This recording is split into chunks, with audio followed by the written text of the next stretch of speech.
The story you are about to hear is true. Only the names have been changed to protect the innocent. Fatima Cigarettes, best of all long cigarettes, brings you Dragnet.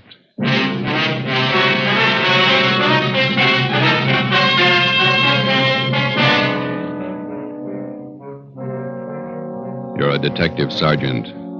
You're assigned to homicide detail. A police officer is shot down on the front steps of his home. There's no apparent motive for the shooting. The assailant escapes in a blue sedan. Your job, get him. It's amazing how many long cigarette smokers are changing to Fatima. Here is the actual report. From coast to coast, king-size Fatima has more than doubled its smokers. Yes, more and more smokers every day are discovering that Fatima is the best of all long cigarettes. Long cigarette smokers find Fatima has a much different, much better flavor and aroma.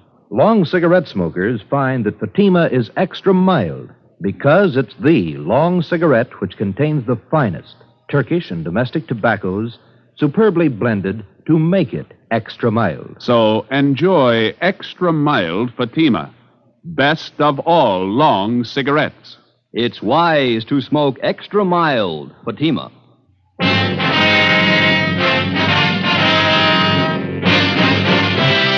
Dragnet, the documented drama of an actual crime. For the next 30 minutes, in cooperation with the Los Angeles Police Department, you will travel step by step on the side of the law through an actual case from official police files. From beginning to end, from crime to punishment, Dragnet is the story of your police force in action. It was Sunday, May 23rd. It was warm in Los Angeles. We were working the day watch out of homicide. My partner's Ben Romero. The boss is Thad Brown, chief of detectives. My name's Friday. I was off duty reporting back in on an emergency call. It was 5 minutes past 3 a.m. when I got to room 42. Homicide. Hi, Joe. Hi. How is he? He's dead. Oh? Went kind of fast, huh? I just got the call a couple of minutes ago. He died in the wet hospital. Friday, Ben, let's go. Thad Brown's office. All right. How did it happen, Skipper? Haven't got all the details. Guy used a shotgun, point blank. Fillmore didn't have a chance. Chief of the detective's office, he got crime lab? Yeah, out there now. Right. Chief Ron Egan? Down the hall with Captain White, intelligence office. Said to have you wait. Okay, we'll be inside. Right. You want to fill us in, Skipper? No, not much to tell. Fillmore was working the day watch out of robbery. He left work at 6 o'clock last night, drove home. Yeah. He had dinner, then he and his wife went to a show. He got home about 11:30, went to bed. Yeah. About 1:30 this morning, the front doorbell rang and Fillmore answered it. His wife said she heard him open the door, and there was a gunshot. She ran to the front door in time to see a guy jump in a car and drive away. Fillmore was lying on the porch, chest ripped open. You say the guy used a shotgun? Yeah. No other information on the car he used? Blue sedan, that's all the wife could tell us. She didn't get the license number, said it looked like a new model car. No physical evidence, huh? Haven't found anything yet. Here's the boss. Chief? Elliot, you brief Friday and Romero? Told him much as I know. Any idea what the guy's motive was? Revenge. Any leads? Just one. Then White Intelligence came up with it. A guy by the name of Jake Carver. Carver? Not familiar. He got out of Folsom 3 days ago. Served 7 years armed robbery. Yeah. Fulmore was the man who got Carver and sent him up. The time he was sentenced, Carver swore up and down he'd get Fulmore when he got out. Hot-headed punk. Where do we look for Carver? Already checked where he's supposed to be staying. Not there. Mm-hmm. There's a list of guys he used to run with before he went to Folsom. Thanks. Let's see, Joe. Here it is. Ralph Danton, Ernie Travis, Jaime Flores. Carver been seen around town since he got out? Once that we know of, in a bar out on Sunset Boulevard. Flores was with him. Well, how about Travis and Danton? They still around? Well, let's see. Travis went east 2 years ago. Danton's around. Still runs with Flores. That's where you start. Flores? Yeah. Okay. Any reason? 2. Flores' sister used to go with Carver. Yeah. Flores owns a blue sedan. 3:20 a.m. We checked Jaime Flores' last known address, the old 76 Hotel down on South Alameda. Flores had moved. His forwarding address was his mother's house, 1232 Alabama Street out in Boyle Heights. His mother told us Jaime was living on County View Avenue in Highland Park. 4:30 a.m. We located the address. No garage here. Wonder where Jaime keeps his car. Not parked on the street. Yeah? What do you want? Police officers. Oh, Like to talk to Jaime Flores? Jaime? It's late. We're in bed. It's important. We'd like to talk to him. All right. Wait. I'll go get him up. Jaime. Come on, get up. Come on, Jaime. Cops at the door want to talk to you. What'd they say? They want to talk to you. Okay, baby. Yeah, officers. What can I do for you? You Jaime Flores? That's right. We're looking for Jake Carver. You know where he is? I wish I did. I'm through with that guy. Why? What's the matter? He borrowed my car day before yesterday. Said he'd only be gone a couple hours. I'm still waiting. You own a blue sedan, is that right?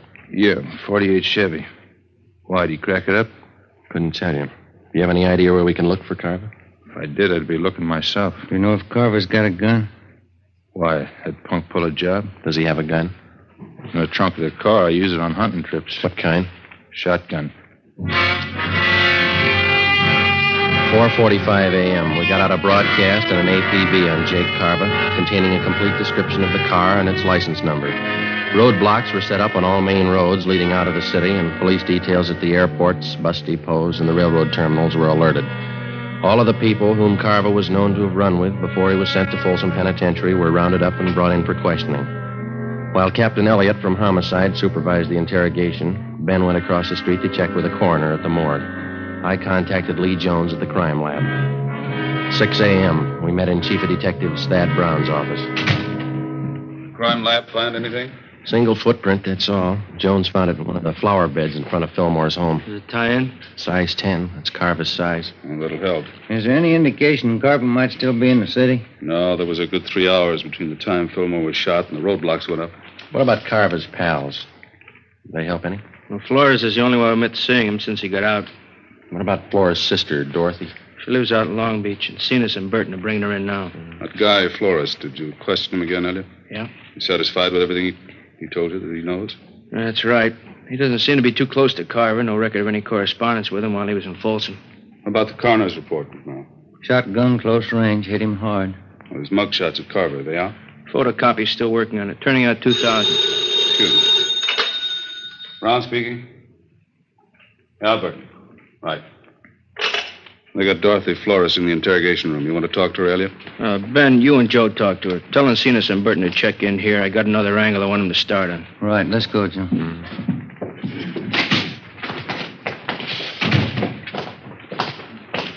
He must be as mad as a hatter. 3 days out of Folsom and he kills a cop. Yeah, if it was him.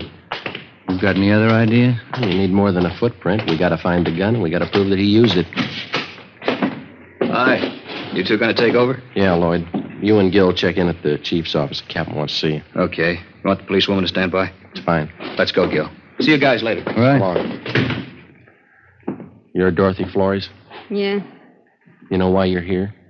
Jake Carver. That's what they told me. That's right. You know where he is? No. Have you seen Carver in the past 3 days? Look, I don't want any part of the guy. He's nothing to me. He never was. You used to go around with him, didn't you? 7 years ago, before he went to Folsom. Mm-hmm. What happened to your eye, Miss Flores? Those bruises there on your arm. We had a party. I fell and bumped myself. Looks like a pretty new black eye. Did you have the party last night? I told you, Jake's nothing to me. He's a crazy hothead. I don't want any part of him. Was he around to see you last night? I used to go with him, that's all. I don't care what happened to him. You saw him last night, huh? I didn't. This is on a murder rap, Miss Flores. I didn't want to see him. He came to my room. He forced his way in. I didn't want any part of him. When was it? Early this morning. What time? About 2 o'clock, maybe 10 after. He wanted money, acted like a crazy man. I told him I didn't have any money. He slugged me. That's how I got this mouse. What do you want the money for? He said he got the cop who set him up. He had to get out of town. He took my purse, $48 in it. Was he driving your brother's car? Yeah. I didn't want any part of him. I got nothing in this. Did he tell you where he was headed? Mexico. He's got friends across the border. Tijuana. All right. Stay with her, Ben. And get a stenographer, too, will you? Yeah.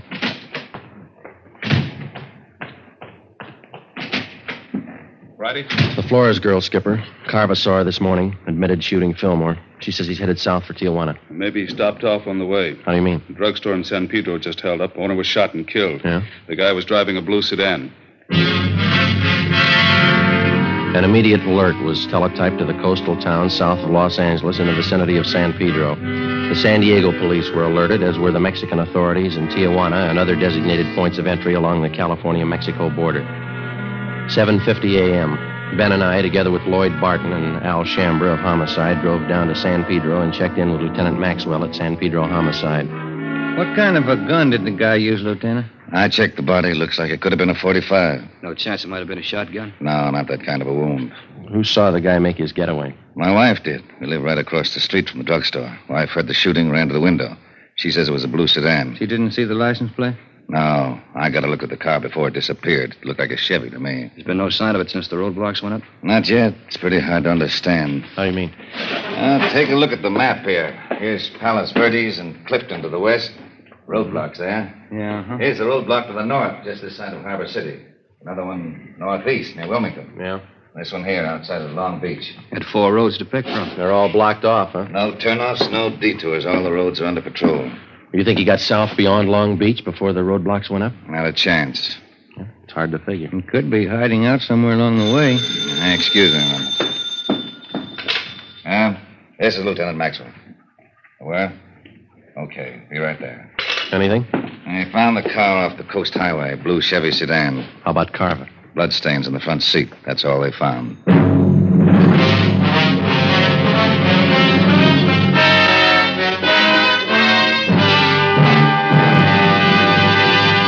You are listening to Dragnet for the step-by-step solution to an actual police case.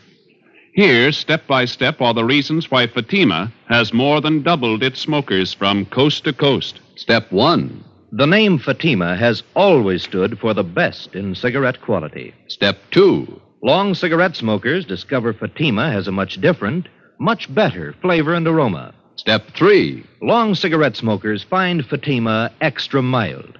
Fatima is the long cigarette which contains the finest Turkish and domestic tobaccos superbly blended to make Fatima extra mild. And that's why more and more smokers every day agree it's wise to smoke extra mild Fatima. It's wise to smoke extra mild Fatima. Yes, the name Fatima on that golden yellow package is your insurance of an extra mild smoke. So enjoy king-size Fatima, the best of all long cigarettes.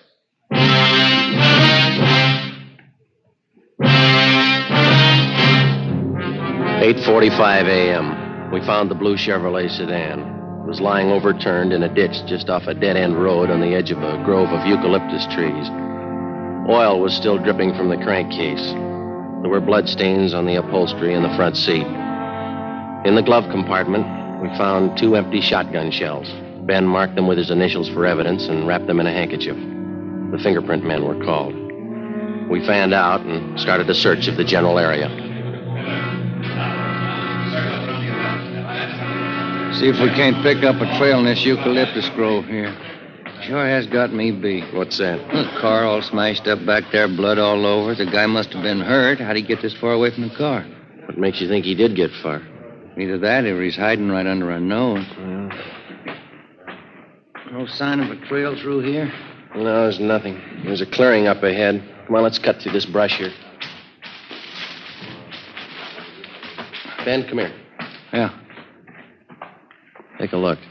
The trunk of this tree. Brown smears on it. Blood? Maybe.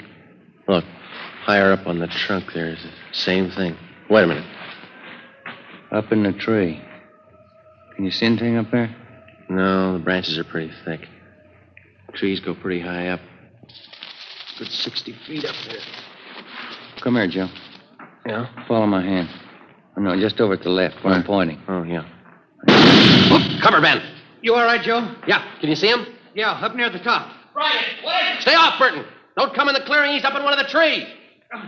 Throw that gun down, then come down yourself. All right, Ben. Hit him, Joe.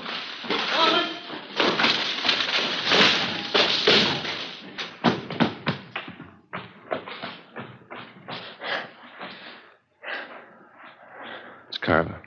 shotgun's over there. You alive? Yeah. It's a hard tree to climb. Wonder how he got up there. I don't know. But this was the only way to get him down. We called an ambulance and had Jake Carver taken back to Los Angeles to the county hospital, the prison ward. We took the shotgun and the empty shells and booked them as evidence with the property clerk. The wrecked blue sedan was impounded. 2 counts of murder were filed against Carver with the district attorney. There was still one important piece of evidence missing, the .45 pistol used in the robbery and murder of the San Pedro druggist. A month passed. While Carver recuperated in the prison ward of the county hospital, we were busy building a case for his conviction. We still had only enough evidence to convict him for one of the murders. Another 2 months went by. On August 30th, Jake Carver was brought to trial for the shotgun murder of police officer Robert Fillmore. 10 days later, the jury found him guilty of first-degree murder. He was sentenced to a life term in Folsom Penitentiary. Knowing that we didn't have enough evidence to convict his client for the murder of the druggist, Carver's lawyer demanded an immediate trial on a second charge. Wednesday, September 12th, 10 a.m. I was called at the chief of detective's office. Friday? Sit down. Thank you. Elliot and I have been talking about this Jake Carver thing. They set the trial date yet? Starts next Tuesday. Bringing Carver down from Folsom tomorrow. It's bum luck. We're not going to convict him on the evidence we've got. We don't even have the gun. We've got to get a conviction. He beat the death rap for killing Fillmore. If he gets over this one, that means he's still eligible for parole. Yeah. So he serves 10 years, maybe. Good behavior. He gets out and he's ready to start in all over again. Yeah, if we could just sew him up for killing that druggist, we could put him away for good. I don't know how, Skipper. It's a pretty good bet that no jury will convict him unless we find that gun. We got another out. Just one. What's that? If we can get Carver to admit he killed that druggist. It's a neat trick. When you and Ben got him last May, did he see you at all? You think he could recognize you again? Well, couldn't have gotten a very good look from where he was up in that tree. Ben did all the testifying at the trial. I wasn't even there.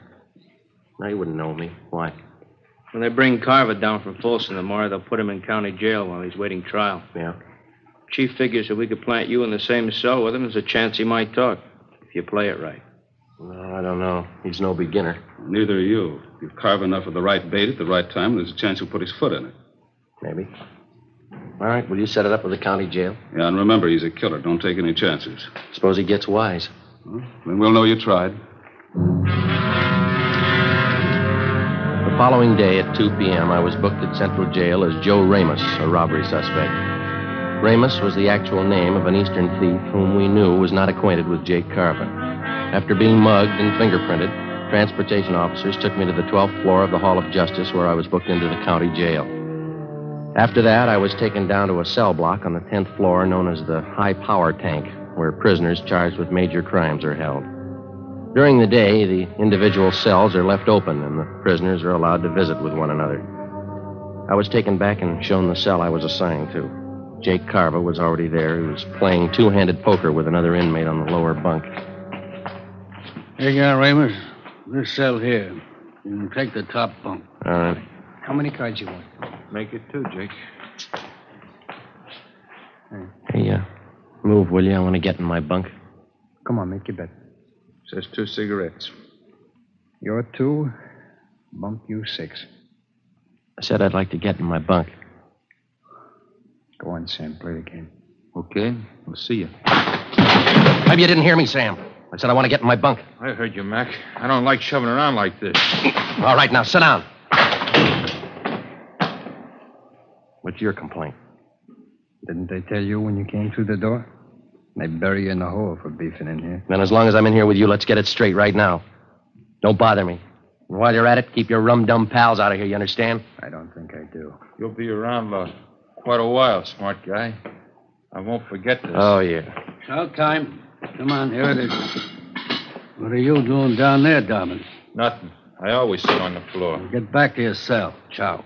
Yeah. See you, Jake.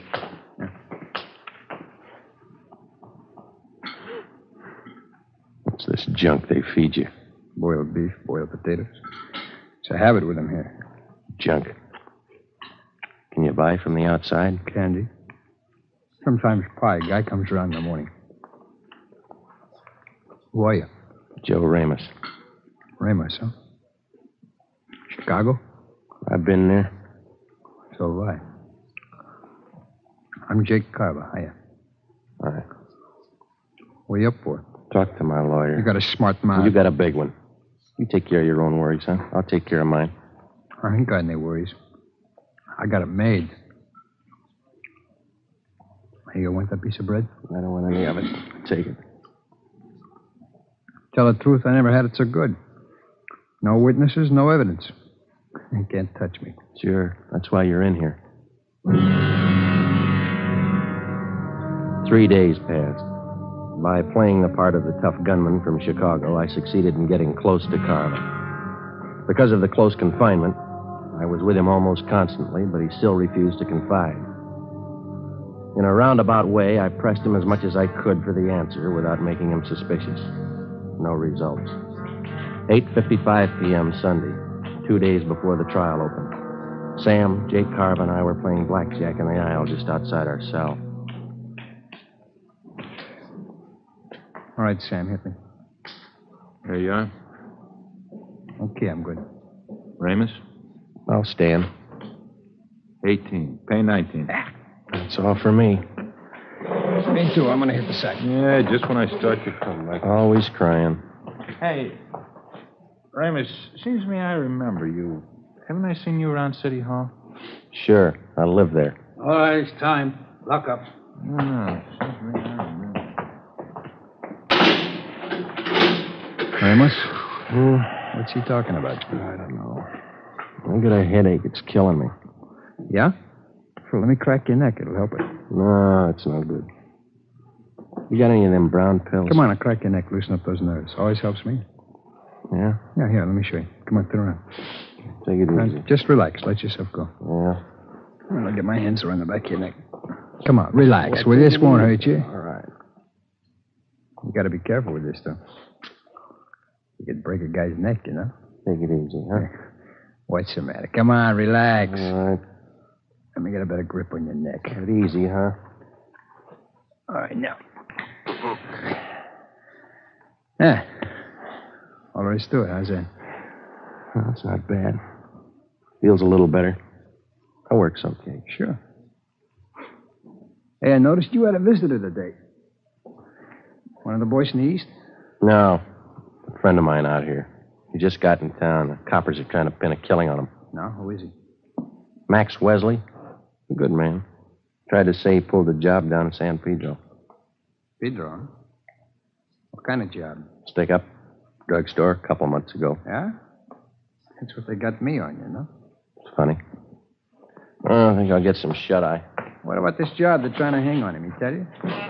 I don't remember. The guy who ran the store was shot up, I think. Died.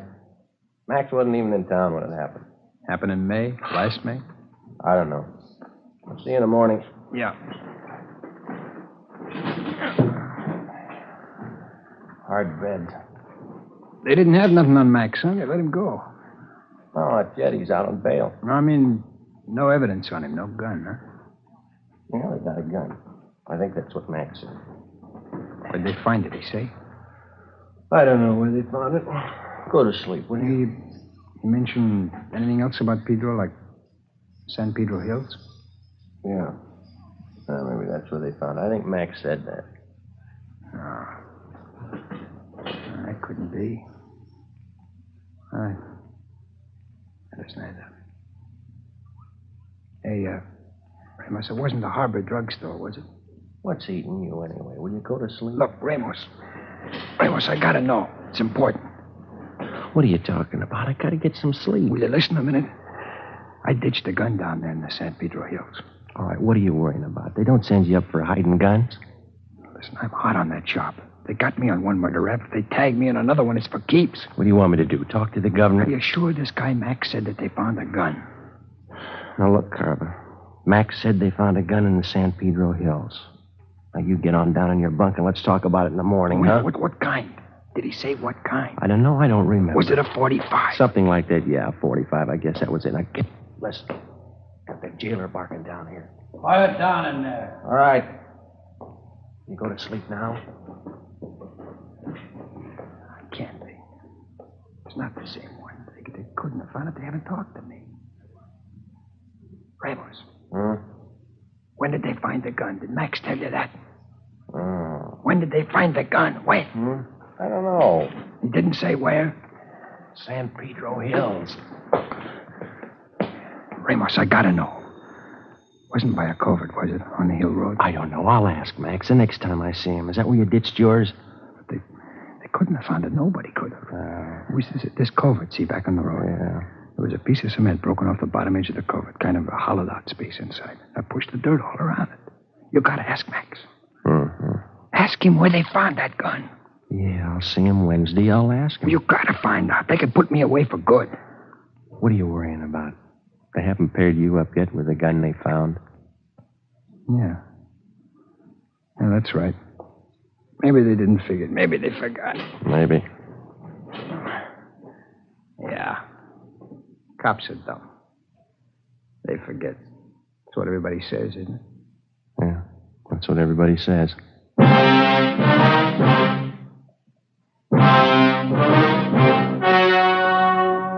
The story you have just heard was true.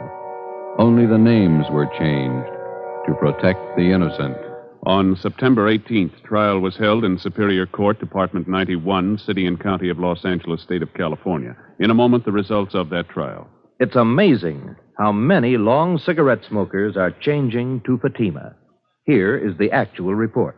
From coast to coast, king-size Fatima has more than doubled its smokers. Yes, more and more smokers every day are discovering that Fatima is the best of all long cigarettes. Long cigarette smokers find Fatima has a much different, much better flavor and aroma. Long cigarette smokers find that Fatima is extra mild because it's the long cigarette which contains the finest Turkish and domestic tobaccos superbly blended to make it extra mild. So enjoy extra mild Fatima.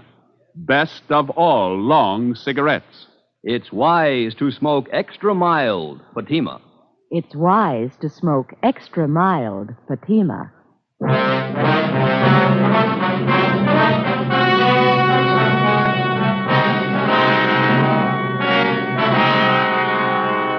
The murder gun, a .45 caliber automatic pistol, was recovered from the San Pedro Hills, and Jacob John Carver was brought to trial. He was tried and convicted of murder in the first degree.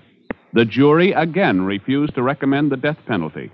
Carver is now serving a life term in the state penitentiary without possibility of parole.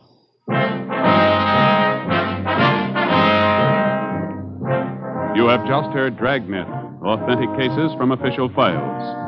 Technical advice for Dragnet comes from the Office of Chief of Police, W.A. Wharton, Los Angeles Police Department.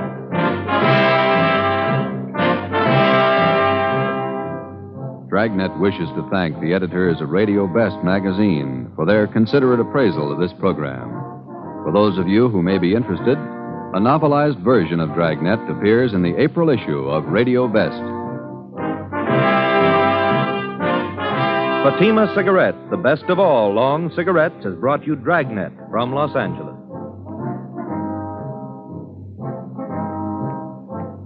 Tomorrow, hear Mr. and Mrs. Ronald Coleman in the Halls of Ivy on NBC.